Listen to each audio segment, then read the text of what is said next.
because Diggory says, "And all I can say," Diggory added, "is that you've behaved like a coward, sending a girl to a place you're afraid to go yourself." It seems like courage and cowardice are part of Lewis's moral framework, but perhaps primarily their role within the relational framework. Mistreating others due to cowardice is perhaps a more significant vice than cowardice by itself. And I think the themes in this book on the relationship between fear and morality has a particularly Christian quality, particularly if you read carefully and you compare it to parts of the biblical wisdom tradition contained in books like Proverbs. Biblically, there's a specific kind of fear that characterizes the wicked and a specific kind of fear that characterizes the righteous. And throughout this story, Uncle Andrew and Jadis are unafraid of things like forbidden magic or criminality, intruding into places they don't belong, breaking moral codes, defiling their own moral character. But they're terrified of Aslan and purity and goodness and getting trapped within moral constraints and anything that makes them vulnerable, or of losing their power or of failing to gain power. Meanwhile, the heroes are understood to feel it right to have a healthy fear of doing wrong, fear of joining the wicked, fear of succumbing to temptation, and a healthy fear with love for Aslan, which cancels out the horror of that fear and causes the terrified person to walk toward the object of fear instead of away. And so, in light of all that, here Diggory calls Uncle Andrew a coward. In fact, Uncle Andrew's cowardice is a distinctive marker of his evil character.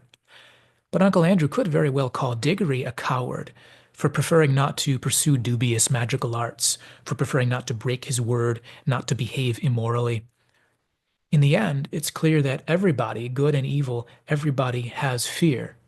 But your moral character is shaped by which fears you choose to pursue and which you choose to step away from. So, in the case of Uncle Andrew, he has evasive fear for the light and deferential fear for the darkness. He chooses to have a warranted fear of coming into contact with justice and an admiring fear of the powers of injustice and evil that he thinks he can use to serve himself. On a personal level, he admired Mrs. Le Fay, and later he will admire Queen Jadis. They don't have any actual concern for him, and he doesn't have any actual concern for them, but he admires them because he admires what they stand for and thinks that his advancement and happiness in life will come from his proximity to them and what they stand for. So for the reader, we could say that perhaps the implicit question this book can be thought of as asking us in terms of its argument for morality might be something like this. Reader, which items of fear do you want to be the plausible risks for your life, which you may dismiss or feel fear for, or avoid, or try to manage? Which ones do you want to be the plausible risks for your life, and which items of fear do you want to live your life in reverent deference toward? Because you don't get to pick whether you're going to exist in relation to fear. You only get to pick which fears you will fear in which way. And the paradigm becomes even more impactful when you lift your eyes up above the skyline, which Uncle Andrew never does. Uncle Andrew's only sense of awe is the awe you feel for the darkness that tugs you downward, the gripping power of supernatural evil. That which is above the sun in its transcendent splendor disgusts Uncle Andrew and repulses him. In fact, he has completely lost his ability to see it for what it really is.